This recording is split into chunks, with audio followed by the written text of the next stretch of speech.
Okay, mga kapo na kayo, kapatid. Good morning po sa lahat. At kamusta po ang inyong bakasyon? Yun. Sino na bakasyon sa inyo sa ibang bansa? Okay po, so kami po, medyo marami po yung napuntahan namin. From Cabanatuan, from Dingalan, Aurora. No? Medyo kami. Fellowship, puro fellowship eh. Kakapagod din. Pero sulit naman yung fellowship. Palakasan lalo ng mga elders. So, ngayong umaga mga kapatid, no? Handa na po natin ating mga puso para sa ating pangangaral ngayong umaga. At ang ating pag-aaralan ngayon ay hango po dito sa 2 Corinthians. So, buksan po natin ating mga Biblia. Dito po sa 2 Corinthians chapter 8, verse 9. Yan, isang verse lang po tayo para chapter 8, verse 9. Sabi po dito sa verse 9, "For you know the grace of our Lord Jesus Christ, that though he was rich, yet for your sakes he became poor, that you through his poverty might be rich." So tayo po yung manalangin, ang mamapangyarihan sa lahat. Salamat o Diyos muli sa pagkakataon na kami po ay nagkasama, nakatipon sa lugar na ito upang itaas ang dakila mong pangalan ni Lord. Hindi kami karapat-dapat sa ganitong pagsamba, ngunit dahil sa inyong biyaya, kabutihan, habag, kami po ay binigyan mo ng pagkakataon na kami po ay makapagsamba sa Espiritu at katotohanan. Salamat o Diyos at tawa po sa aming pakikinig, lalo na po sa pangaral ng iyong lingkod. Kayo nawa o Diyos ang maitaas sa aming mga buhay, hindi po ang aming sarili.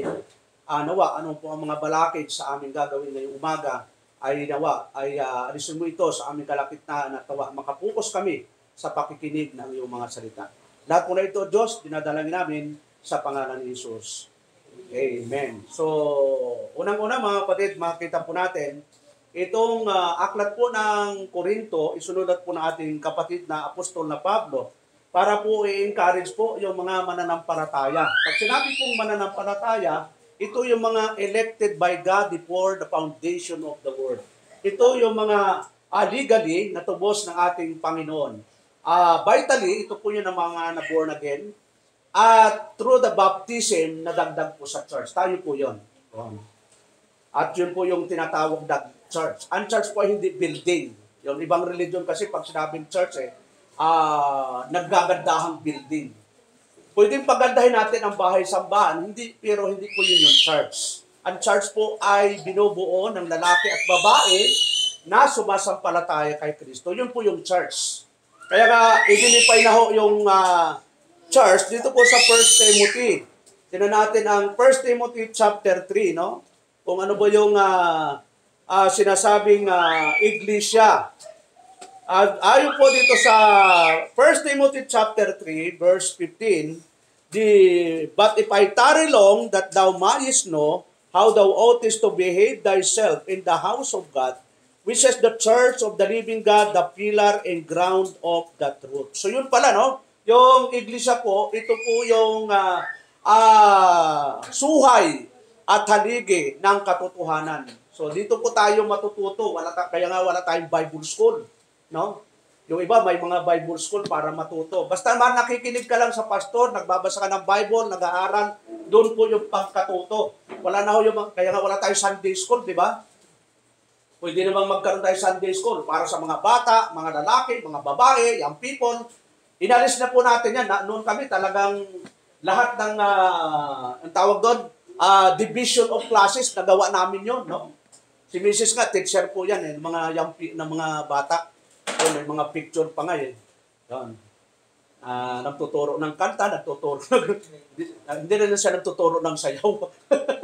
So, kasi nga, kami doon, Pentecostal kami.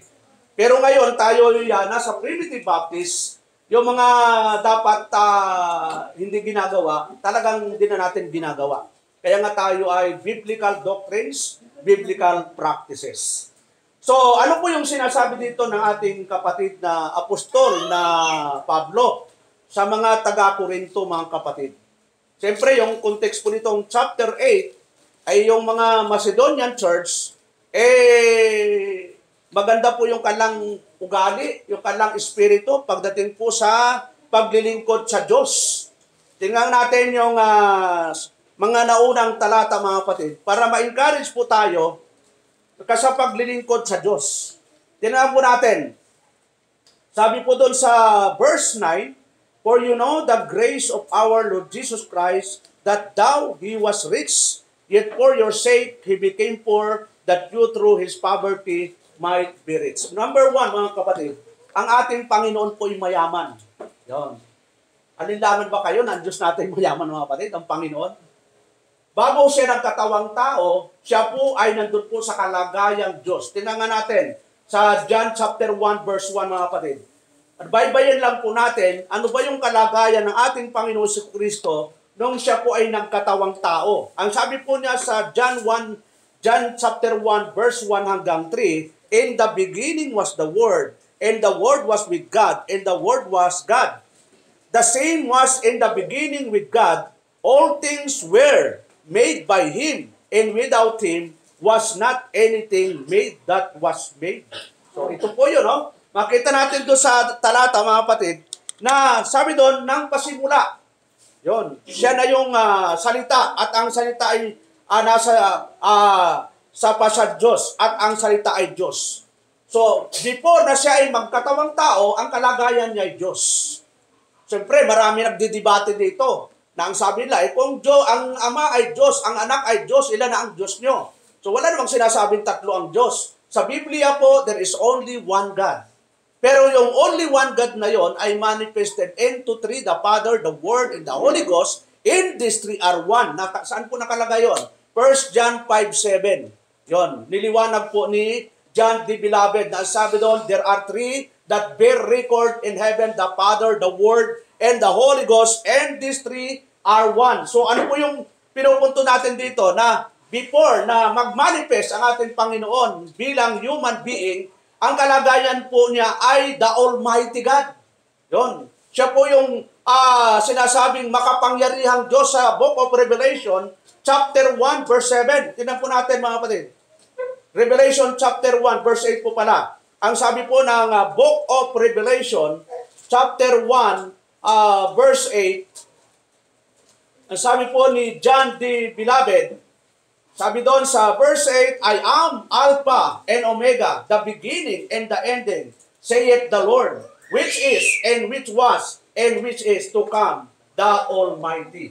So, ang darating, ang ating Panginoon na tinawag sa Biblia na Almighty. Pag sinabing Almighty, makapangyarihan sa lahat.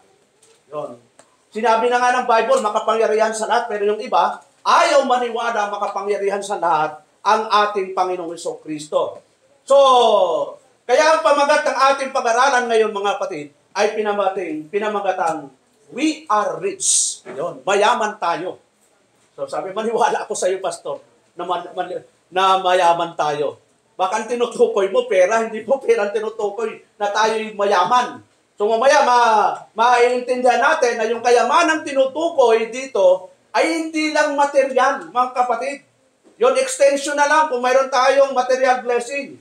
Tinangan natin, mga kapatid, yung mga talata, Colossians chapter 1, verse 16, sugan pa rin natin, yung kalagayan ng ating Panginoon before po siya ay nagkatawang tao. Colossians chapter 1, verse 16. Ano po yung sabi sa bahaging yon, mga kapatid?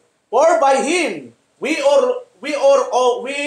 all things created that are in heaven and that are in earth, visible and invisible, whether they be thrones or dominions or principalities or powers, all things were created by Him and for Him."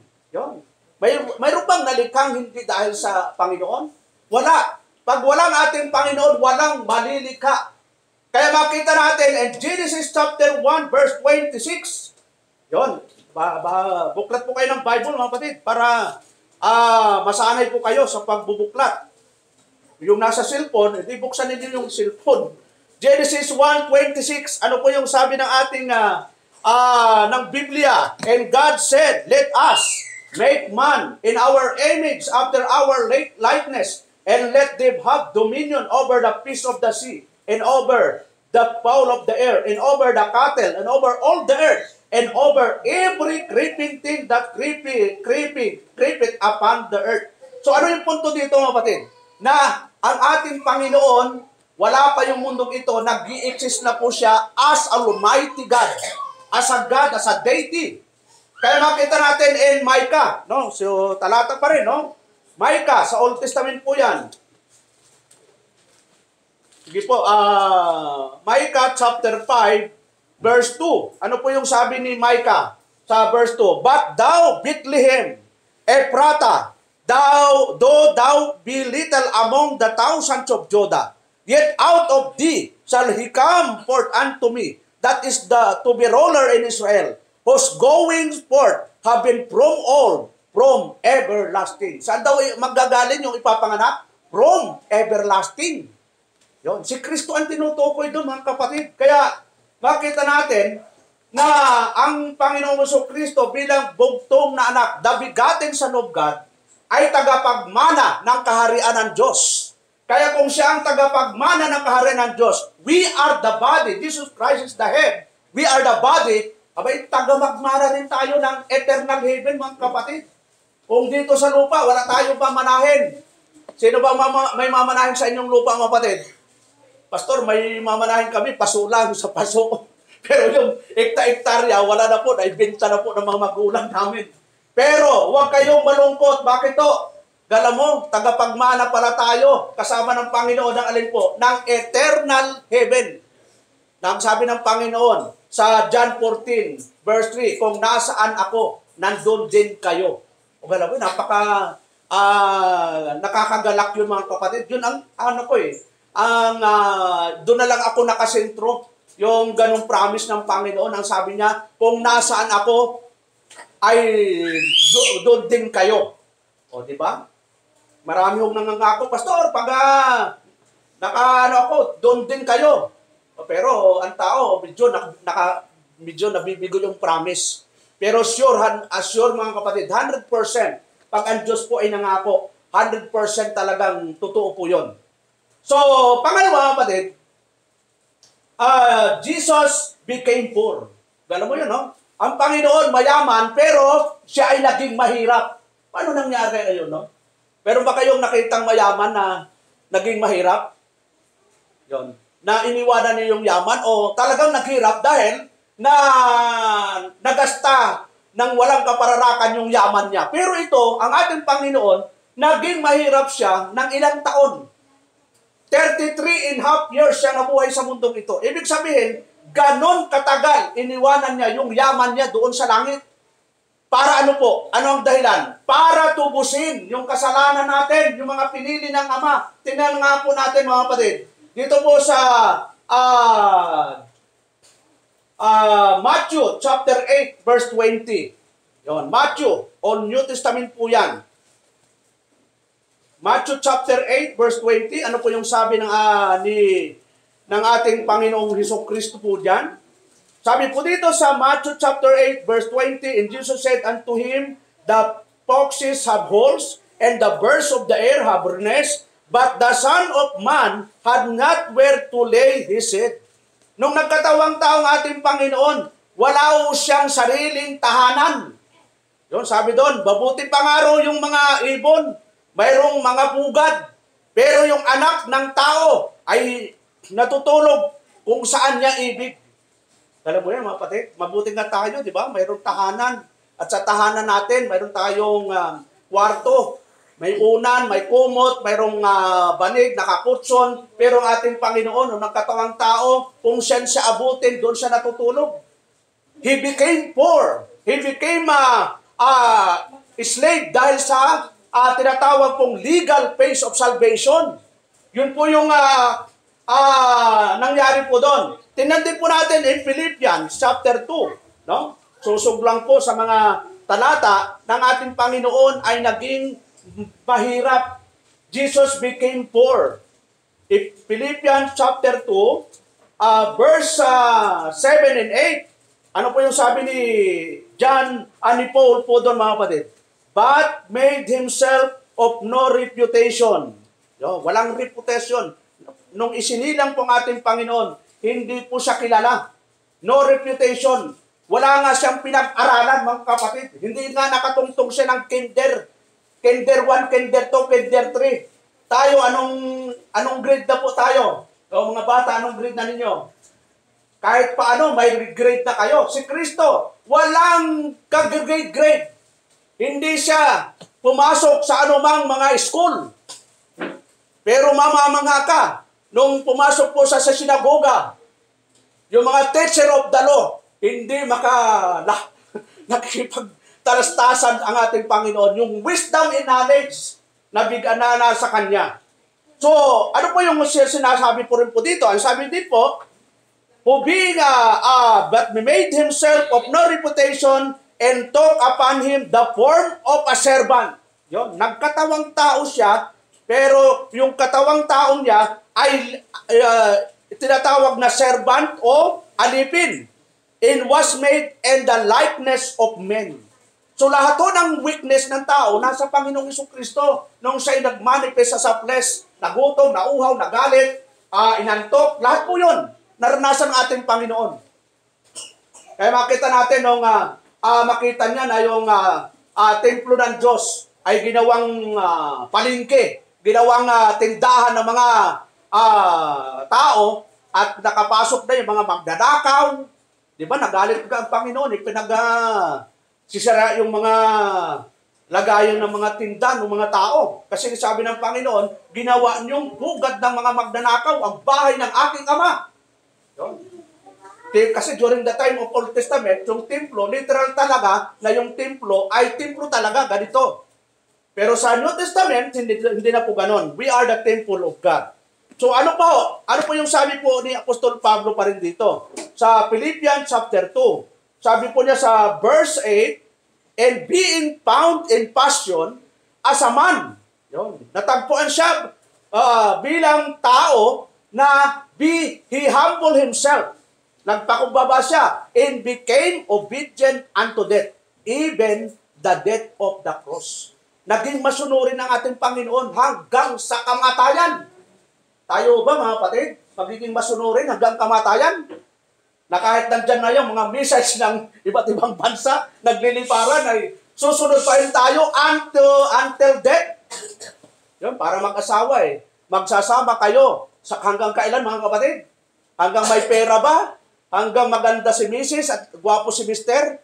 Anong sinabi doon? Magsasama kayo sa hirap at sa ginhawa at walang pwedeng maghiwalay sa inyo kundi alin-alin. Kamatayan lang. Yun. Until death nga hindi naman pwedeng pagpatayin magsasama pa kayo.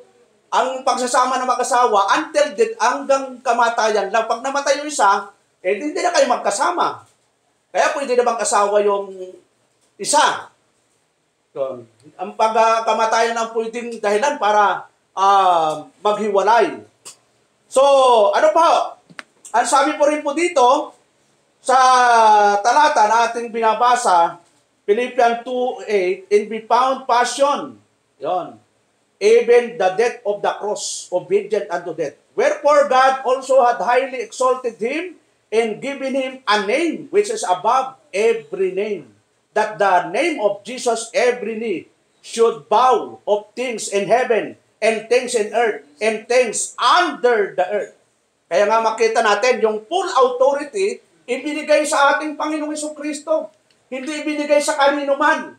Makita natin yan, Matthew 28:18, na yung lahat ng autoridad ibinigay sa ating Panginoon. Tingnan natin mga kapatid, Matthew 28, verse 18. Ano po yung sabi ng ating Panginoong Jesucristo? Sabi doon, and Jesus came and spake unto them, saying, all power is given unto me in heaven and earth. Go ye therefore and teach all nations, baptizing them in the name of the Father, of the Son, and of the Holy Ghost, teaching them to observe all things whatsoever I have commanded you. And lo, I am with you always, even unto the ends of the world. Amen. So makita natin yung tinatawag na perpetuity o pagtuloy-tuloy ng iglesia dito, no? Sabi doon, teaching them to observe all things whatsoever I have commanded you, And lo, I am with you always, even unto the ends of the world. Amen. Ngayon, punta tayo sa ating pinaka-amin nyo ngayon, mga kapatid. Nakita natin na ang ating Panginoon ay nagkatawang tao. Naging Jesus became a poor. Naging mahirap siya. Alam mo, naranasan, hindi makakain, kung saan abutin, pero doon sa langit, di ba? Hindi naman siya kumakain. Hindi siya nagugutom kasi glorified, siya ay Diyos eh. Pero nagkatawang tao, lahat ang hirap, naranasan niya. At ang pinakamatinding hirap na naranasan ng ating Panginoon, noong siya po'y hinagupit, pinako, sinibat. Sino bang nagsibat sa kanya? Si Malco, di ba? Sinibat po siya sa tagiliran. Kanino dapat isibat yun, mga kapatid? Di ba sa atin dapat sibatin? Pero siya ang umako lahat. Alang-alang sa ating mga kaluluwa para matubos yung ating kaluluwa, yung mga pinili ng Ama. Ngayon punta tayo doon sa unang bahagi. Yung tinatawag na Jesus made us rich. Ginawa tayo ng Diyos na mayaman. Yun. Lahat ng Kristiyano mayaman. Wala akong Kristiyano hindi mayaman. Yun. Sabihin mo nga sa katabi mo, mayaman tayo. Parang hindi ka kumbinsido. Pastor, ba't ang dami kong utang? Ba't kung mayaman tayo? Yun, maintindihan natin na hindi material ang tinutukoy dito. Tingnan natin, 1 Peter chapter 1. Yan, ang yaman po natin. Pag natapos itong preaching, mga kapatid, magbibigay ito sa atin ng encouragement, kalakasan, na huwag tayong manlupaypay sa gitna ng mga dalahit problema. 1 Peter chapter 1 verse 6. Ano po yung sabi po ni Apostle Peter? Wherein you greatly rejoice, thou now for a season, if need be, you are in heaviness through manifold temptation. So maraming pagsubukan, maraming testing, maraming trials. Sabi doon, manifold temptation. Marami ba? Napakarami. Kayo ba nakakaranas sa mga trials, mga kapatid? Ilang trials? Isa, dalawa, tatlo. Sabi dito, marami. Ibig sabihin, lahat tayo makakaranas ng manifold temptation. Pag sinabing temptation, another word for testing, trials, hindi naman ibig sabihin temptation, kaagad yun, pagtukso. Kundi yung ginagamit sa Biblia, pag sinabing temptation, trials po yun. Tapos sa verse 7, that the trial, yun. Ito na yung binanggit niya. That the trial of your faith, being much more precious than of gold, that perisheth thou, it be tried with fire, that be found unto praise and honor and glory at the appearing of Jesus Christ. Yung mayroong kang pananampalataya, yung binigyan tayo ng faith because of true regeneration, more than silver and gold po yun, mga kapatid. Yung magkaroon tayo ng pananampalataya sa Diyos, yun po'y more than silver and gold. Kaya may isang kanta, no? Sabi ni isang kanta, nasa Biblia din po 'yon. Sabi ni Peter, ni Peter, silver and gold I have none, but in the name of Jesus Christ, arise and walk. Kasi nung panahon 'yon ang mga apostol nagpapagaling, nagpapalakad, nagbubuhay ng patay. Kaya sabi ni Peter, ginto at pilak wala kami. Pero mayroon kaming Panginoon na nagpapalakad, nagpapagaling. Silver and gold, I have none. Yung sabi ni Peter. Kasi kung may Diyos ka, more than silver and gold na yan, mga kapatid. Matuwa ka na mayroon kang Diyos na kinikilala at nararamdaman mo sa buhay mo na pinili ka, tinubos ka, na born again ka dahil sa biyaya ng Diyos. Ano po, mga kapatid? Number 1, mga kapatid, na ating matunan dito, we are rich because has given us faith. Yun. Binigyan tayo ng pananampalataya.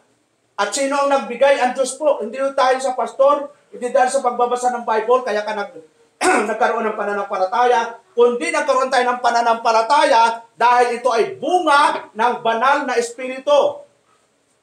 We are rich because we are redeemed by something more precious than gold. Ito po, tingnan natin. 1 Peter pa rin, chapter 1, verse 18 to 19.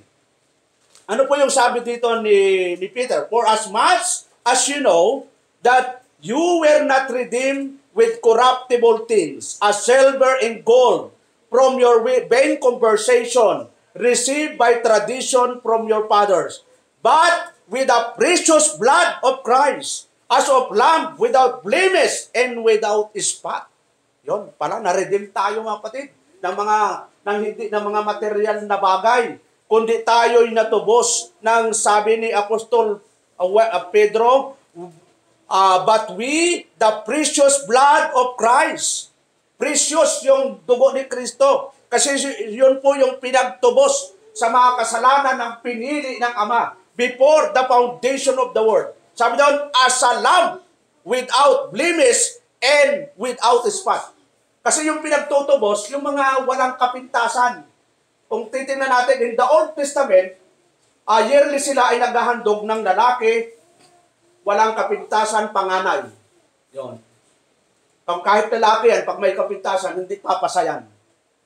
Kaya walang perfect na pangtubos, kundi ang Panginoon lang, once for all. Tingnan natin ang Hebrew, mga kapatid. Hebrew chapter 9. Binabanggit doon, yung tinatawag pong handog na pinaka pantubos. Tingnan natin sa Hebrew chapter 9.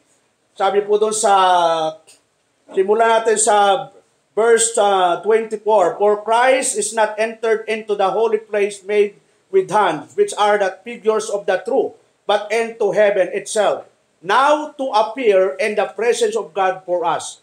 Nor yet that he should offer himself open as the high priest entereth into the holy place every year with blood of others. For then must be he often have suffered since the foundation of the world, but now once and the end of the world had he appeared to put away sin by the sacrifice of himself. Yon. And it is appointed unto men once to die, but after this the judgment. 28. So Christ, yon, once offered to bear the sins of many, and unto them that look for him shall he appear the second time without sin unto salvation. So makita natin, no? Once offered, minsan lang inihandog ang ating Panginoon. Kaya wala tayo, di ba? Yung iba, pagdating ng tinatawag ng mahal na araw, ano ang makita ninyo sa television? Ano ang makita ninyo sa mga probinsya? Yung mga nagpapapako sa krus. Yun. Ano pang makita nyo? Yung mga naghahagupit. Yung hinahagupit tayo yung sarili nila. Akala nila ay makakabawas ng kasalanan. Wala akong makakabawas ng kasalanan. Ang kasalanan po ay tinubos na po ng ating Panginoon. Ibig sabihin, lahat ng kasalanan ginawa po natin, yun po yung tinatawag pong kasalanan na namana natin kay Adan, natubos na po yun, mga kapatid. Wala ka nang gagawin. Anong gagawin na lang? Wala nga ginagawa tayo eh. Kahit gayong pagsisisi natin, paglago natin sa Panginoon pa rin eh. Kaya di ba nakakagalak mga kapatid, na sa kabila na tayo po ay maraming pagkukulang, ang Diyos po ay hindi nagkukulang. So, sunod po mga kapatid, we are rich because we have the Word of God. Yun. Mayaman tayo. Dahil tayo po may salita ng Diyos. Yung iba, hindi salita ng Diyos ang pamantayan nila sa salita ng tao. Kaya nga tayo, ang pamantayan natin ay Word of God. Tingnan natin mga kapatid. 2 Timothy 3:16. Ano po yung sabi ng ating kapatid na Pablo kay Timoteo? Ito po ay sulat ng ating kapatid na Pablo kay Timoteo. Ano po yung sabi niya sa 2 Timothy 3:16, all scripture is given by inspiration of God. It is profitable for doctrine, for reproof, for correction, for instruction in righteousness, that the man of God may be perfect, thoroughly furnished unto all good works. Di ba napakabuti ng Panginoon mga kapatid, na tayo ay hindi naman porky na convert ka as a primitive Baptist, alam mo na lahat. Kaya hanggang ngayon, di ba, nasa process tayo ng conversion. Ibig sabihin conversion, anong ibig sabihin ng process of conversion? Hindi lahat ay ma-absorb mo agad. Halimbawa, Pastor, bakit hindi tayo nagse-celebrate ng Pasko? O, hindi natin sinasabing hindi mo isi-celebrate yun. Kung hindi mo pa kayang i-absorb yun. Pero sa Biblia po kasi kapatid, it is a pagan practice. Pwede ka naman magluto. O bakit paglalagay ka pa ng Christmas light ay pagan practice nga? Bakit paglalagay ka pa ng Christmas tree? Bakit mag-exchange gift ka pa? Ay hindi naman Christian activity yon. Pagan practice po yun eh. Ngayon, kung hindi mo pa matanggap yun, hindi ipag-pray mo, Lord, kung pa makayang tanggapin. Kaya next December, mag-exchange gift pa ako. Nasa inyo yun, kayo ang magbabarde nun. Pero ang charge, ang position, hindi ho tayo naniniwala sa yearly celebration ng Christmas. Kung gagawin lang natin yon, opportunity para magtipon-tipon tayo as a believer, as a family. Di ba? Pastor, kasi holiday naman, pwede kami magluto ng kung ano-ano. Ay, kayo bahala kung may budget kayo, no? Magluluto ako, Pastor, ng hamon. Ano pang niluluto pag December? Ano pa, mga kapatid? Biko, buko salad, walang problema. Basta kaya niyong bilhin at kaya niyong kainin. Huwag lang kayo maghanda dahil sa espiritu ng Christmas. Yun. Nagkakaroon na tayo ng espiritu ng paganism. Walang problema paghanda. Pero yung mga iba-ibang mga sistema nila, gagayahin natin, huwag na po mga kapatid. Kung kaya nyo na gawin. At dapat maganda po, magkaisa po tayo doon. Pero kung maghanda kayo, walang bawal maghanda. Pero kung ipangutang nyo yung handa, huwag na po. Yun. Pastor, dahil December ngayon, uutang ako, mga 10,000. Kasi paghahanda kami sa bahay. Eh, huwag na. Yun. Kung ano lang available dyan ay Litson, Brother Ariel, hindi handa mo. Yun. Imbitahin mo ako, Pastor, Bible study tayo dito. Hindi naganda, di ba? Imbitahin natin ang buong church. Naghanda kasi kami ng Litson. O, hindi, pwede, di ba? So marami po na mga practices na kailangan natin pag-aralan. Kagabi sa Bible study, natalakay namin ibang mga practices, yung mga Halloween. So nag-Halloween po ba kayo mga kapatid? Nagsusuot pa ba kayo ng mga satanic? Yung mga... Baka may nagkakaroling pa dito, no? Di ba? Pag, pag 31, October 31, may nagkakaroling eh. Yun. Tapos, makita ko si AJ, nagkakaroling din, nakasuot ng Batman. So wala na ho tayo doon mga kapatid. Yun, yung Halloween, marami po yan eh. At isa-isay natin yan. Mga espiritu ng paganism po yan. Ano pa, yung mga Valentine's Day. Yun. Mga pagan practice po yan eh. Happy Valentine's Day. Yun. Naku, tumibok ang puso ko. Ano ba yung history ng Valentine's Day? Di ba yung Cupido? Yun. Pag nakatingin ako, tinamaan ako ni Cupido. Napatingin lang sa'yo, tinamaan ka na ni Cupido. So, tatalakay natin sa ibang ano yan. Pero, ang punto doon mga kapatid, natubos na ho tayo ng ating Panginoon ng kanyang precious blood. Yon, yung kanyang mahal na dugo. At tayo po ay mapalad dahil tayo may Word of God. So, ang sabi ni Apostol Paul, lahat daw ng kasulatan from Old Testament to New Testament mapapakinabangan. Saan mapapakinabangan? Sa doktrina. Yon, tingnan natin, doctrines, reproof, correction, instruction, and rightness. Para ano daw? That the man of God. Tayo po yun. That the man of God. Ito yung mga regenerated people of God. Kasi pag hindi born again ang isang tao, pinangaralan mo, walang kwenta ho sa kanila. Ang sabi po ng 1 Corinthians 2:14 that the natural man received not the things of the Spirit of God because they are, ano po, spiritually discerned. So yung mga hindi born again, kahit anong pangaral mo, parang patay po yan eh. No? Kahit anong sabi po sa patay, hindi magre-response yun. Maliban lang siya ay mabuhay na maguli. No? Eh kapag patay, kinausap mo Sister Pe, kinakausap at biglang nabuhay, ano kaya gagawin mo? Eh baka tumakbo ka ng walang ang tulin, ano? Wala akong ganun mga kapatid. Diyos lang ang pwedeng magbumuhay sa patay. At tayo po na born again dahil sa biyaya ng Diyos through His grace. So ano po? 1 Peter chapter 2 verse 2. So, tayo ay mayaman. Libre gatas. Sino po bibili ng gatas sa inyo kapatid? At syempre, mamimili po tayo ng gatas na ating bibilhin. Kasi may mga gatas sa market na piki. Nakalagay ay, ano bang mga mamahaling gatas, mga kapatid? Sino may mga anak? Ha? Alaska. Parang mumurahin yun eh. Nido. Ano pa? Verse 3. Pang senior citizen, anong mga gatas? Yung mga katulad namin, na mga malapit na mag-senior. Assistant senior na eh.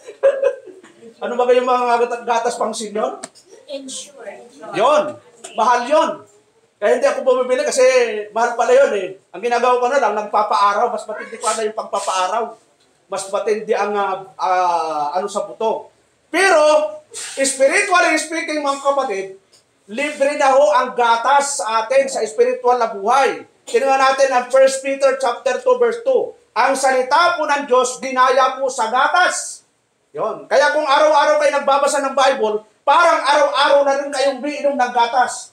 Lalakas ang inyong spiritual na buhay. Tingnan natin. 1 Peter chapter 2 verse 2, as a newborn babes, yon, desire the sincere milk of the word, that you may grow thereby.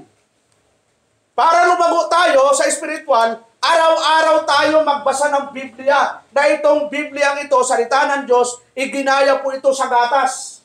Kaya maraming mga Kristiyano malnourished. Bakit to? Hindi na ho nagbabasa ng Biblia.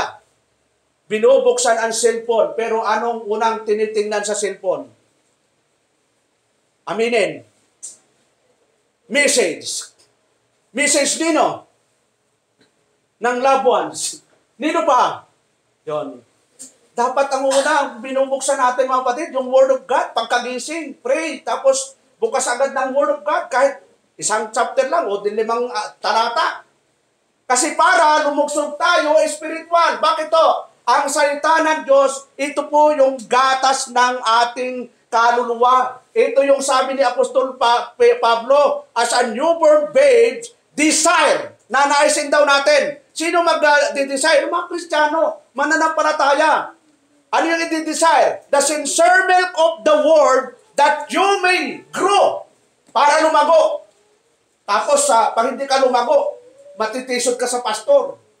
At alam natin, yung mga matitisod, ito yung mga hindi lumalago. At kapag hindi lumalago, katotohanan hindi siya umiinom ng gatas.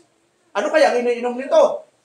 Baka puro soft drinks. Pagkagising soft drinks, sa tanghali soft drinks, bago matulog soft drinks. Ibig sabihin, yung mga nababasa natin sa Facebook, napapanood sa telebisyon, yun ang ini-input mo sa kaisipan mo. Kaya pagdating ng preaching at tinamaan ka, aray ko, ako na naman ang pinatamaan ni pastor.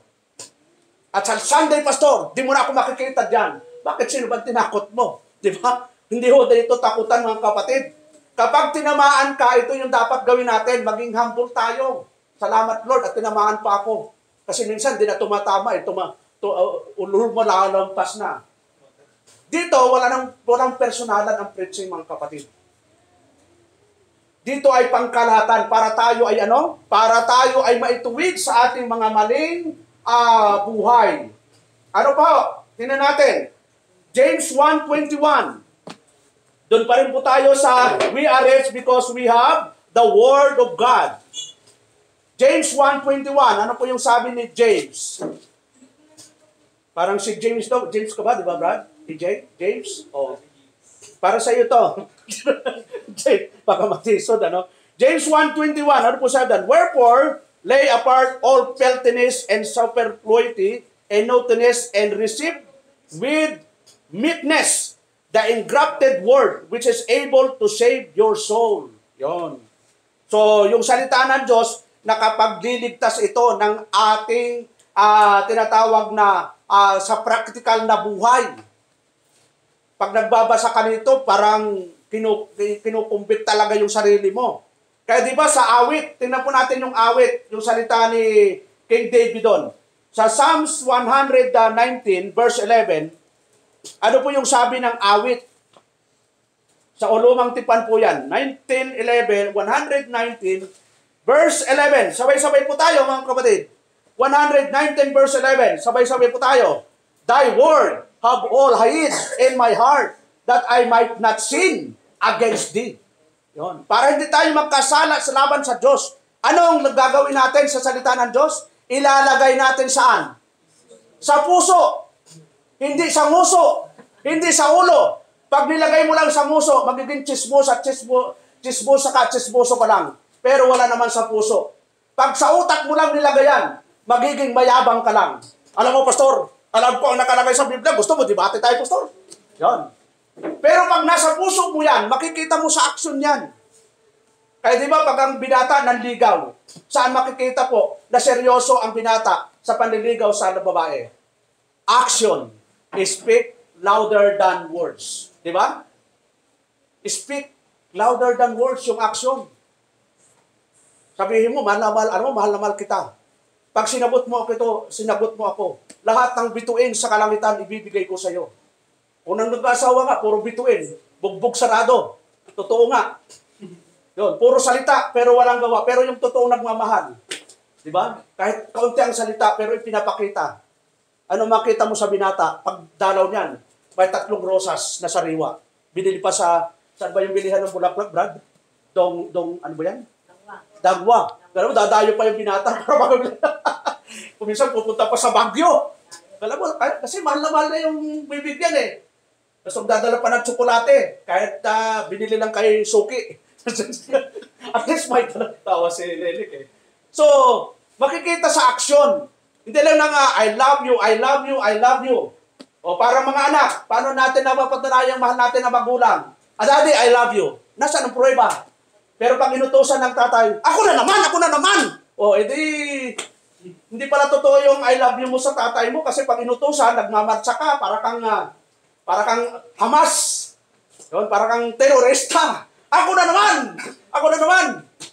Hindi ho ganon, mga kapatid. Action, speak louder than words. Ganon din sa pagmamahal natin sa Diyos. Hindi pwedeng puro, I love you, Lord, I love you. Pero anong sabi ng Panginoon? Sinasabi nyo na mahal nyo ako, pero hindi naman nyo sinusunod ang aking mga utos. Sa ang prueba, sumusunod. Hindi lang pakinig ng pakinig, hindi lang yung alam mo yung salita ng Diyos, kundi sumusunod. At alam natin, the conclusion of the whole matter, mga kapatid, ay sinabi na po ni Haring Solomon. Ito po, Ecclesiastes chapter 12, verse 13. Ano po yung sabi na ating kapatid na Haring Solomon? At kilala natin si Haring Solomon. Siya yung binigyan ng matalino at kayamanan ng Diyos na wala nang higit. Chapter 12, verse 13. Ano po yung sabi ni Haring Solomon? 13. Let us hear the conclusion of the whole matter. Yon. Ano yung gagawin natin, mga kapatid? Fear God and keep His commandment, for this is the whole duty of man. Duty natin, mga kapatid, na sundin yung kalooban ng Diyos. At nandito po, no? Kapag nagbabasa kayo, nakikinig ng preaching, dito po nakalagay yung whole counsel of God. Nandito po yung duty natin na gagawin natin. Di ba, ang mga magulang, ano ang duty natin sa mga anak? Yun. Siyempre, palakihin natin sila na may takot sa Diyos. Paaralin natin sila. Pastor, ano ba ang duty ng mga anak? Anong duty ng mga anak? Ang sabi sa Bible, igalang mo ang iyong ama't ina. Para ano daw? Sapagkat ito ang utos na may pangako. Ano ang pangako? Sa mga igalang sa magulang. Para humaba ang inyong buhay. Taas nga sa mga anak na gustong humaba ang buhay. Siyempre, anak ako. Yun. Igalang nyo ang inyong mga magulang. Yun. Pag nagtapos, yun, wag agad mag-aasawa. Yun. Maganda, pagkatapos mga 5 years to 6 years, ang sweldo, nire-repeat mo sa magulang, di ba? Maganda, no?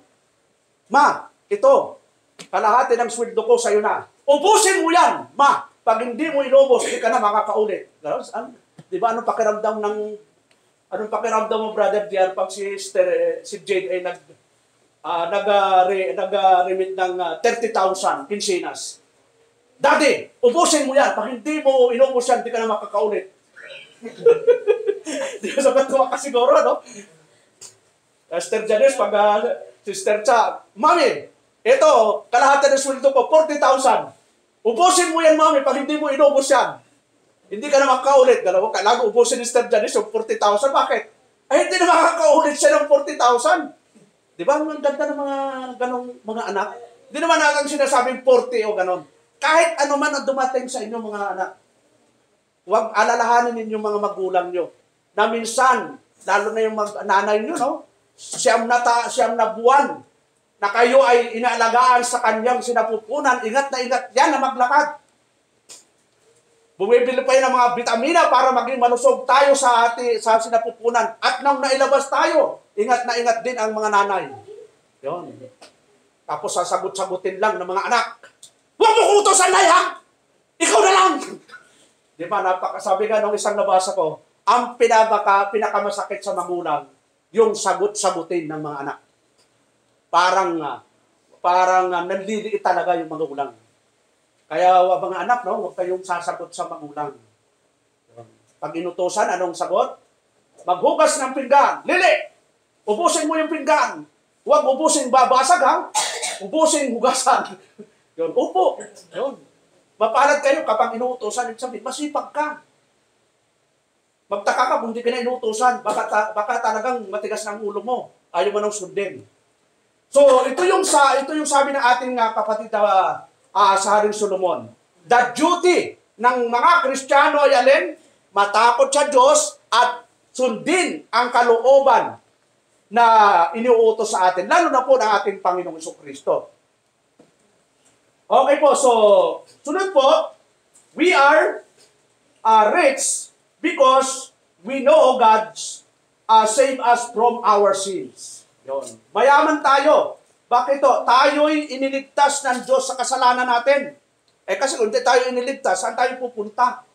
Kung tayo po ay kung walang Kristong namatay sa krus ng Kalbaryo, mga kapatid, saan ho tayo patutungo? Lahat po tayo patutungo sa impyerno.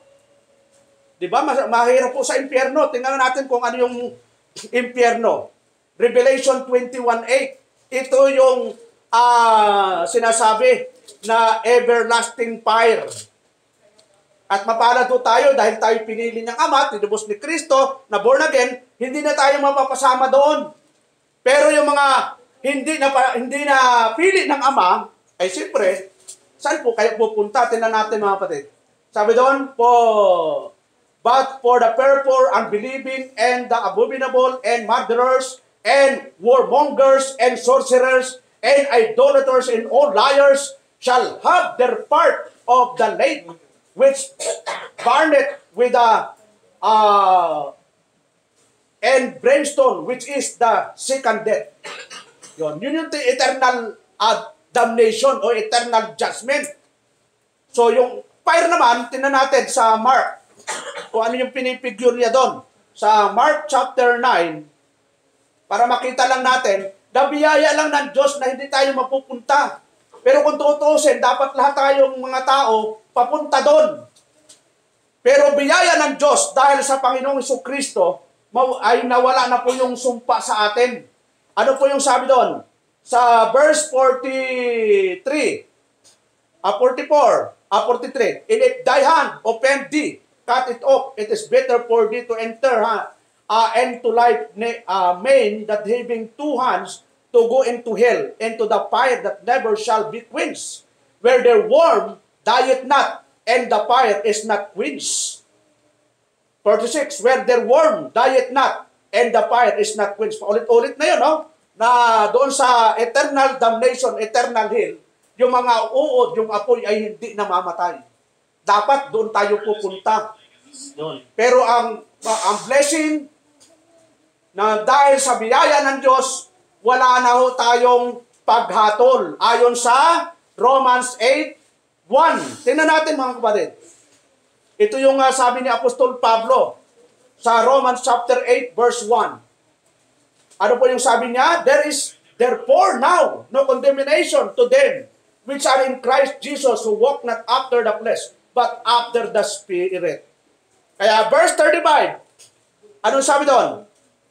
Who shall separate us from the love of Christ? Shall tribulation, or distress, or persecution, or famine, or nakedness, or peril, or sword? 36, as is written, For thy sake, we are killed all the day long. We are accounted as sheep for the slaughter. Nay, in all these things, we are more than conquerors through Him that love us. Kaya tayo matapang, kaya tayo ay nakakalaban, hindi dahil sa ating sarili. Sabi doon, through Him that love us, dahil sa Kanya na umibig sa atin. Kaya natin nakakaya yung mga trials, struggle, mga atake ng kalaban, ay hindi dahil sa sarili natin. Ito ay dahil pa rin sa Diyos, mga kapatid. Kaya ugaliin natin magpasalamat palagi sa Diyos na talagang siya ang nagbibigay protection sa atin. Matthew 1:21, tingnan natin mga kapatid. Ano yung sabi dito sa Matthew 1:21? Ang sabi po dito sa 1:21, and she shall bring forth a son, and thou shalt call his name Jesus, for he shall save his people from their sins. Ililigtas yung kanyang tao sa kasalanan. At yun nga po yung tinatawag na legal phase of salvation. Tingnan nga po natin yung napakayamang talata. Yung Ephesians chapter 1 verse 3 and 8 mga kapatid. Ephesians chapter 1, ano po yung sabi ng ating kapatid na Pablo? Simula natin sa verse 3, Blessed be the God and Father of our Lord Jesus Christ, who hath blessed us with all spiritual blessing and heavenly places, according as He hath chosen us in Him before the foundation of the world, that we should be holy and without blame before Him in love. Number 5, having predestinated us unto adoption of children by Jesus Christ to Himself, according to the good pleasure of His will. Tandaan po natin yun, no? According to the good pleasure of His will, to the praise of the glory of His grace, wherein He had made us accepted in the Beloved. Verse 7, in whom we have redemption through His blood, the forgiveness of sins, according to the riches of His grace. Verse 8, wherein He had abounded toward us in all wisdom and prudence. Yun po, napakayamang talata yun mga kapatid, no? Talagang kung babaybayin natin, talagang yung doctrines of grace, binaybay na po dito sa chapter 1. From eternal, legal, vital, hanggang sa tinatawag pong final phase of salvation, ay nandito na po, tinalakay ni Apostol Pablo. Ano po mga kapatid? Dito po sa Book of Romans chapter 8. Yun, tsaga-tsaga lang po tayo mga kapatid. Book of Romans chapter 8, simula natin sa verse 28. Dito po maraming nagkakaroon ng misrepresentation. Yung tinatawag pong Romans chapter 8 verse 28 hanggang 30. Ano po yung sabi doon? And we know that all things work together for good to them that love God, to them who are the called according to His purpose. Yun, according to His purpose. Ano kayang purpose doon mga kapatid? Sabi doon sa 29, for whom He did foreknow, He also did predestinate to be conformed to the image of His Son, that He might be the firstborn among many brethren. Ito verse 30. Ito yung tinatawag pong order of salvation. Ito talagang pangkasunod-sunod. Moreover, whom He did predestinate, then He also called. In whom He called, then He also justified. In whom He justified, then He also glorified. Yun po yung tinatawag po natin na we are rich because we have the Word of God. Kung wala akong Word of God, paano natin matututunan about the grace of God? Paano natin malalaman na before the foundation of the world ay pinili na tayo ng Ama? Kung walang written revelation, kasi mayroon tinatawag na decree ang Panginoon. Siya lang nakakaalam nun. Pero tayo po obligado na basahin ang tinatawag pong revealed will o yung tinatawag na testamento ng ating Panginoon. Yun po yung tinatawag na written word na nakasulat po dito po. Ang tawag po dito ay Holy Bible. Kaya nga Bible, holy. Kaya nga Bible composed of many books. Kala mo, ilang books po dito, mga kapatid? 66 books. Kala mo, isang hawak lang, ang nilalaman, 66. Magdala kayo ng 66 books sa school. Science, history, ano pa? Math. Abay, siguro kung 66 na aklat yun, isang truck na yun, di ba? Pero tayo, bibit-bitin mo na nga lang. At ngayon nga, nasa cellphone na. No? Kahit saan ka pumunta, pwede mong dalhin ang cellphone mo at kahit nasa sasakyan ka, pwede ka na magbasa ng Biblia. Wala nang reason. Ang mga reason po, pag tayo po hindi nakapagbabasa, yan po ay kasalanan na po. Kaya huwag tayo magre-reason pagdating sa pagbabasa ng salita ng Diyos. So, sunod po, we are rest because we know God will supply our needs. Yun, our needs. Ano ba yung needs ng tao, mga kapatid? Ano ba yung kailangan ng tao para mabuhay, kakainin, iinumin, at daramtin? Ano pa bang ikalulungkot natin pag mayroon tayo dyan? Kaya tayo minsan ay malungkot at hindi tayo satisfied, wala tayong contentment, kasi hindi tayo masaya doon sa ibinibigay ng Diyos. Samantalang kung titingnan mo ang ating buhay, may sapat na ho eh. Mayroon ka ng kakainin, iinumin, daramtin. Ay bakit malungkot ka pa rin? Bakit nagre-reklamo ka pa rin? Dahil hindi ka kontento sa buhay. Yun talaga ang punto doon. Pero ano po yung sabi dito, mga kapatid? Tingnan po natin yung sinasabi dito ni Apostol Pablo, Philippians chapter 4, verse 19. Kung bakit niya nasasabi ito, kasi nga, dati siya mayaman eh. Dati siya ay nandun sa kalagayang mataas yung antas ng buhay niya. Pero nung sumunod sa Panginoon, nasatisfied siya na kung anong mayroon siya, ay nasiyahan na siya. Ito po yun, 4:19. Ano po yung sabi dito, mga kapatid, sa Philippians 4:19? But my God shall supply all your need according to His riches in glory by Christ Jesus. So isusupply pala ng Diyos ang lahat ng kailangan natin.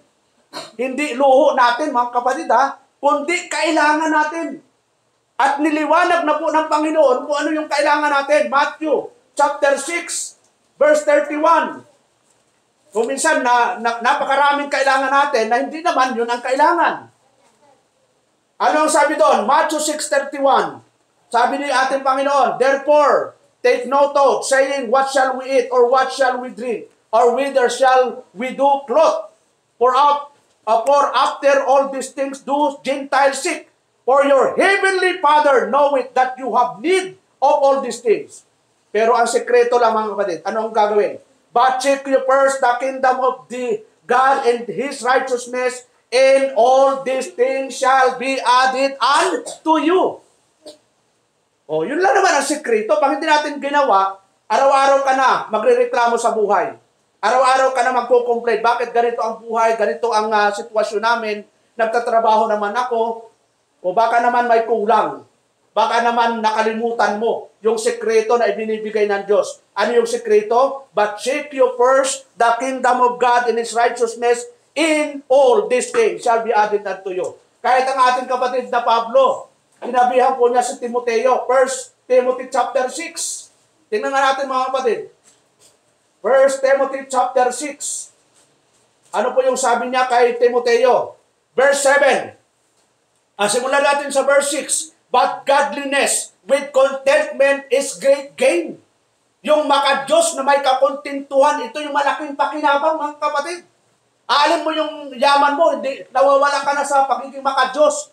Nililigaw ka na ng yaman mo at nawawala ka na sa tamang relasyon sa Diyos. At maraming mga tao ang nawala na sa paglilingkod dahil nakatikim ng material na pagpapala. Nakatikim ng tinatawag na worldly pleasure. Nung nakatikim ng worldly pleasure, nakalimutan nila na ang Diyos ang nagbigay sa kanila ng mga pagpapalang ito na ginagamit natin, mga kapatid. Ano po? Verse 7. Ano po yung sabi doon? For we brought nothing into this world. Wala tayong dinalang anuman dito, mga kapatid. Kahit buhay natin, bigay ng Diyos. Nung isinilang ka, wala ka naman dalang kutsara. May dalang kang kutsara, lilit, nung isinilang, may hawak ka bang kaldero? Daddy, hawak ko! Kaldero, kutsara, tinidor. Wala ho. Subukan yung pumunta sa ospital. Lahat ng isinilang, hubot-hubad. Wala kahit anumang dala.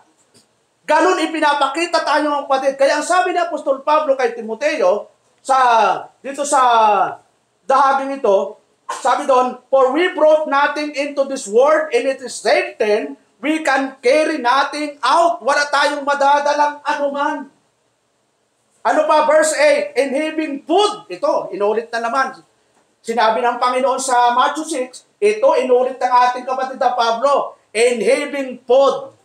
Kung mayroon kang makain, madamit, let us be therewith content. Makontento na tayo. Yon. Pag hindi ka kontento, nako, mag-pray ka sa Lord. Lord, bakit wala akong kakontentuhan? Ano po ba ang kulang sa akin? Napakalaki ang kulang sa'yo. Baka nawawala ka sa tamang relasyon sa Diyos. Baka nakapokus ka na sa material things. Baka nakapokus ka na sa mundong ito, na temporary lang ang mundong ito. Pupugnawin nga ng Diyos ang mundong ito. Tapos dito ka nakapokus. Tingnan natin kung anong gagawin ng Diyos ang mundong ito. 2 Peter chapter 3, verse 10. Tapos dito ka nakapokus sa mundong ito. Dapat ang focus natin ay makalangit, mga kapatid, hindi yung mundong ito. Chapter 3, verse 10. Ano sabi doon? But the day of the Lord. Ano yun? Tinutukoy. Siyempre, yung pagdating ng Panginoon will come as a thief in the night. And the heavens shall pass away with a great noise, and the element shall melt with a fervent heat. The earth also and the works that are therein shall be burned up. Alam mo, masusunog lahat. Yung mga nasa himpapawid. Ano ba yung nasa mga kalawakan, mga planeta, araw, buwan, bituin, masusunog lahat yan. Lahat ng nasa lupa, masusunog lahat yan. Tapos ang mindset natin dito sa lupa. Kaya nga may payo si Apostol Pablo, Colossians 3:2. Simulan natin sa 3:1, mga kapatid. Ito yung pinakapayo. Na bilang tayo mga mananampalataya, ano ang nasa isip dapat natin? Colossians chapter 3, verse 1 and 2. Ano po yung sabi doon? If you did be risen with Christ, seek those things which are above, where Christ sitteth on the right hand of God. Set your affection on things above, not on things on the earth. Not on things on the earth. Ano ba yung on things on the earth? Mga material. Tapos doon ka nakapokus. Wala ka ng oras mag-Bible reading, wala ka ng oras mag-pray, wala ka ng oras mag-fellowship. Dahil nakapokus sa ano po? Sa material world. Sa halip na sundin yung kalooban ng Diyos. Sabi niyang ni Apostol Pablo, set your affection on things above, not on things on the earth. May mga bagay sa mundong ito na minsan nakapokus yung mga Kristiyano. Doon ako nakapako na po. Ang hirap ng buhay, pastor. Wala kaming kakain, darampin, lahat pinoproblema. Samantalang hindi pa nagagawa yung pinapagawa ng Panginoon. Ano yung pinapagawa? Seek you first the kingdom of God and His righteousness. In all these things shall be added. Shall be added. Ano ba yung ibig sabihin shall be added? Idaragdag na lamang niya. Pastor, walang dagdag eh. Baka hindi mo inuuna ang Panginoon. Baka inuuna mo sarili mo. Kaya puro kaguluhan ang nangyayari sa buhay natin. Subukan lang yung mga kapatid. Sabi ng Panginoon, di ba? Hinamon nga ng Diyos ang Israelita during the time. Old Testament, sabi ng Panginoon, subukin niyo ako. Kasi ang tao talagang, ang Diyos, subok na ang tao eh. Pero ang sabi ng Panginoon, subukin niyo ako. Maging tapat kayo sa akin. So, ang pinag-uusapan kasi doon, hindi naman yung tithes and offering, kundi yung katapatan ng Israelita. Hindi naman ang pwedeng i-application kasi ginagamit yun ng mga mahilig sa ikapo eh. Hindi naman tayo kontra doon, pero yun ang palaging pinipreach eh. Balikan nga po natin yun, mga kapatid. Ito sinabi ng Diyos sa bayang Israel. Ito ay larawan ng Kristiyano na maging masunurin sa anumang utos ng Diyos. Ay nag-iikapo ka man, di ka naman nagbabasa ng Bible, di ka nilabag mo naman. So, ang context po nito, yung obedience ang hinahanap ng Diyos. Kung makita natin, chapter 3, di ba? Behold, I will send my messenger, and he shall prepare the way before me, and the Lord whom you seek shall suddenly come to his temple. Even the messenger of the covenant, whom you delight in, behold, he shall come, saith the Lord of hosts. But who may abide the day of his coming? And who shall stand with he appeareth? For he is like a refiner's fire, and like fuller's soap.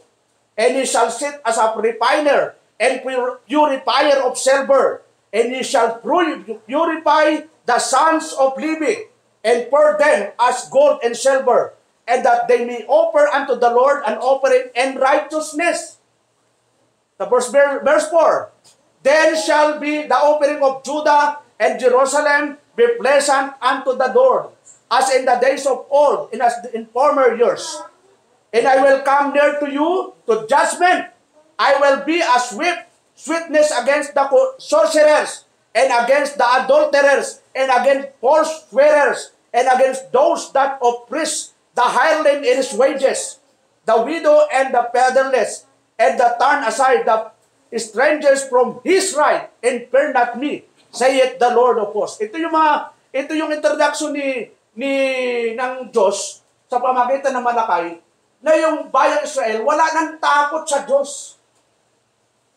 Wala nang banal na pagkatakot, kasi kung may banal na pagkatakot, hindi niya i-disobey ang kalooban ng Diyos. Hindi na mahirap gawin yung mga bagay na ipinapagawa ng Diyos kung mayroong takot talaga tayo sa Diyos. Na alam natin, ang Diyos ay sovereign, God is the creator of heaven and earth. Na He is the founder of the church, ang ating Panginoon. Kung alam natin yon, hindi talagang tayo magkakaroon ng takot na hindi sumunod. Kasi may parusa. May parusa ang Diyos, mga kapatid. So ano po? For the last point, we are rich because God has promised He will never leave us nor forsake us. Hindi tayo niya iiwan, di pababayaan man. Maraming tao, iniwan na tayo. Yun. Maraming Kristiyano, bumalik na sa dating buhay nila. Dito pa lang, no? Ilan ang baptized dito? 68. O yung iba naman, nagsiuwi na sa probinsya. Kaya medyo yan ang ating burden din, na yung mga umuwi, masimulan ng gawain. Pero yung iba naman, talagang nawala dahil namuhay na sa kamunduhan. Kahit i-follow up mo, kahit i-text mo, kahit i-message mo, walang response. Bakit to? Totoo yung sinasabi ng Bible, mga kapatid. Si Timothy chapter 4. Tingnan po natin, mga kapatid. 2 Timothy chapter 4, verse 2 and 3. Mayroong mga talagang aalis po sa church. Ano po yung sabi ng ating kapatid na Pablo kay Timoteo, mga kapatid? Sabi po dito sa chapter 4, verse 2, preach the word, be instant in season or out of season, reprove, rebuke, exhort with all long-suffering and doctrine. For the time will come, ito na po, no? When they will not endure sound doctrine, but after their own lust shall they heap to themselves teacher having itching ears. Maghahanap sila ng mga ngaral na papabor lang sa gusto nilang pakinggan. Pag ayaw na nilang doctrines of grace, ayaw na nila yung primitive Baptist, balik na lang sa Pentecostal. Mabuti pa doon, may sayawan. Naway hindi tayo ganun, mga kapatid. Naway, until death, hanggang dumating ang Panginoon, nasa primitive Baptist pa rin tayo. Kahit kakaunti pa lang tayo, titingnan yung kaunti. Importante nandyan ka. Magtaka ka pag wala ka na dito. Naku, ba't wala na kaya ako sa church? Yun na. Yun, ipag-pray mo, Lord, nawa, ibalik mo na ako, Lord. Nagpapakumbaba ako. Anong po ang pagkukulang ko? Kasi, di ba, Book of Revelation, binibigyan naman tayo ng pagkakataon ng Diyos eh. Yung mga nagkasala, nagkamali, mayroong pang binibigay na pagkakataon ang Diyos. Book of Revelation chapter 2. Tingnan natin, mga kapatid. Book of Revelation chapter 2 verse 4. Tingnan natin, mga kapatid. Chapter 2 verse 4. Ano po yung sabi ng ating kapatid na John? Nevertheless, I have somewhat against thee, because thou hast left thy first love. Minsan, nawawala na yung first love natin, mga kapatid. Pag sinabing first love, siya yung prioridad mo. Siya yung prioridad natin. Ngayon, ang tanong, sino ang prioridad natin sa buhay? Ang prioridad ng Kristiyano, hindi yung asawa mo, hindi yung anak mo, hindi yung profesyon mo, hindi yung negosyo mo, hindi yung trabaho mo. Ang prioridad natin ay ang Diyos, mga kapatid. Bakit to? Siya ang nagbigay ng buhay natin eh. Siya ang nagbigay ng trabaho mo. Siya ang nagbigay ng business mo. Siya ang nagbigay ng anak mo. Siya ang, kaya ka may magulang dahil sa Diyos. Tapos hindi natin kinikilala yung pagiging sovereign ng Lord. So di ba, kalapastanganan yun mga kapatid. Dapat tayo po ay nakikilala natin kung sino talaga yung dapat natin iprioridad. Kasi tinan po natin mga kapatid, ano yung sabi ng ating Panginoon sa Ephesian Church nung nawala yung first love nila? Ano ang sabi doon? Chapter 2 verse 5, Book of Revelation. Sabi din ng Panginoon, but this thou hast thou remember therefore from whence thou art fallen, and repent, yon, and do the first works, or else I will come unto thee quickly, and will remove thy candlestick out of his place, except thou repent. So, malaki ang pagkakataong binibigay sa atin ng Diyos para baguhin nga natin yung attitude natin, mga pag-uugali natin sa gawain ng Panginoon. Kasi sa 1 Timothy 3:15, tinan po natin, mayroong uugaliin tayo sa bahay ng Diyos. Yung binasa natin kanina. Ulitin lang natin mga kapatid. Sayang ang para hindi natin mapakaligtaan. 1 Timothy 3:15, but if I tarry long, thou mayest know how to oughtest to behave thyself in the house of God. Mayroon ba uugaliin tayo mga kapatid? Mayroon. Uugaliin natin sa bahay ng Diyos. Ibig sabihin sa church, kahit saan ka man pumunta, kabahawi ka ng church. Wala ka man dito sa loob ng bahay-sambahang ito, kahit nasa labas ka man, kabahawi ka ng iglesia. Kaya dapat yung ugali natin, hindi lang sa loob, ay mukha tayong Kristiyano, pero paglabas, ay ano na, balik sa normal na buhay na worldly. So hindi dapat ganun mga kapatid. Sabi doon, uugaliin sa bahay ng Diyos. Ang sabi ni Apostol Pablo,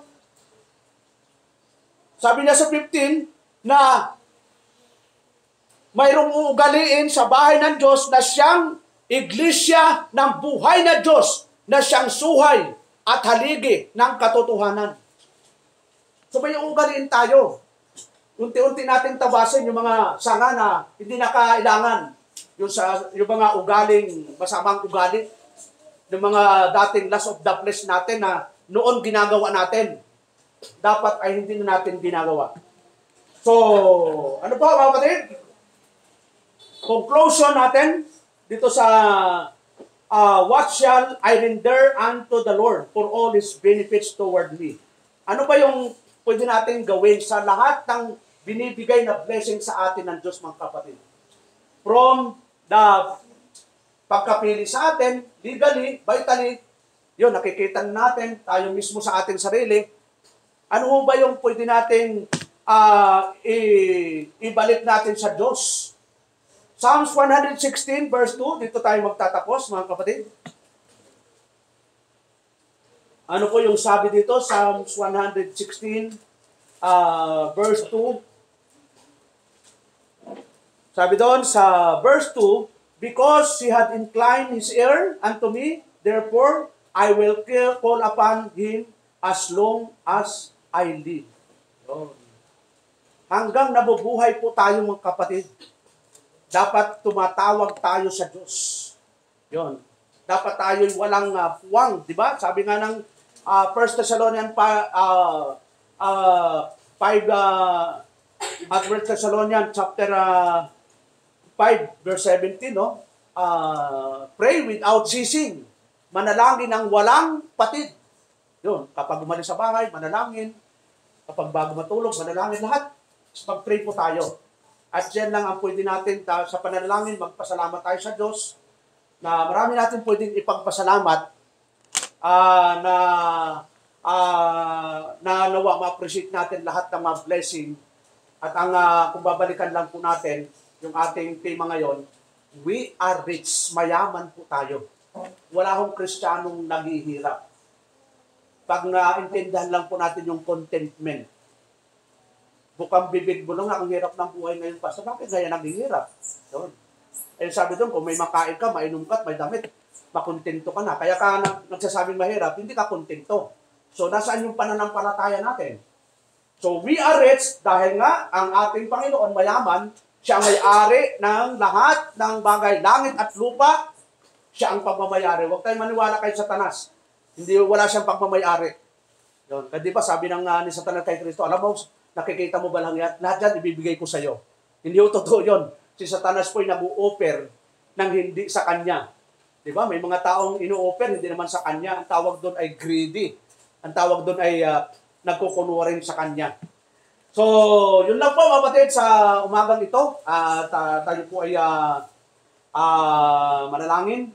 Salamat o Diyos sa umagang ito, sa iyong kabutihan, sa iyong biyaya. At salamat muli sa pagkakataon na kami po ay nakasama ng katipon para makinig ng iyong salita. Nawa sa mga mensahe ng narinig namin, ang topic na we are rich ay naintindihan namin na spiritually speaking, kami po ay mayaman sa harapan mo, Lord. Dahil kayo po ang aming Ama, kayo po ang aming Diyos na mapangyarihan sa lahat, at ang iyong anak na si Kristo ang siyang nagtubo sa amin, na siyang tagapagmanamuugad, ay siyang katawan, siyang aming ulo, na kami ang katawan ng Lord. Salamat o Diyos sa pribilehyo at oportunidad at blessing na ito na pinagkalubugo sa bawat isa sa amin.